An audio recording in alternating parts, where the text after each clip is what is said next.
Hi there, my name is Nathan Baglyos. I'm from Harman Professional, and I'm here today in Salt Lake City at Performance Audio, and I want to talk about the AKG C214, C314, and C414 studio reference microphones.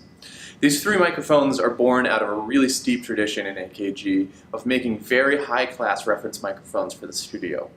Back in 1963, we came out with the C12. This was the original cardioid condenser microphone.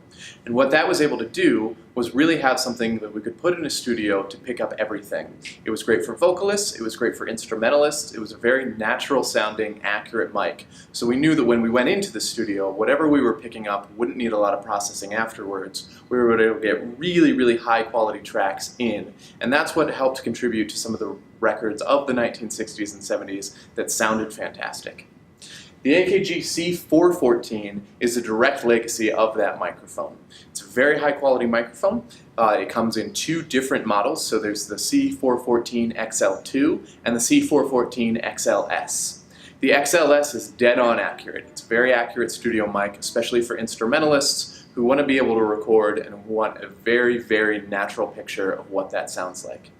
The XL2, which is the gold one, is specifically for singers. It's got a little bit of sizzle on the high and the low end, not very much, it's not very noticeable, but it is a little bit more flattering for a singer. So it's not quite as natural as the XLS, but it is a little bit better to get someone in and to give the sound of their voice a little bit extra help as it goes onto the record.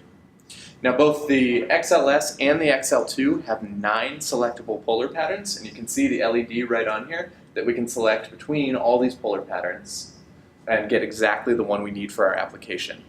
And you can actually, if you look at the Performance Audio site, find a whole video that we do just on the different polar patterns and which different applications you want to use for which.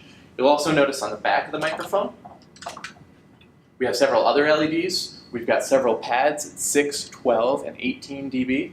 And then we've also got roll-offs at 40, 80, and 100 Hertz. So you've got a low-frequency roll-off that allows you to dial in exactly the sound you need for your application.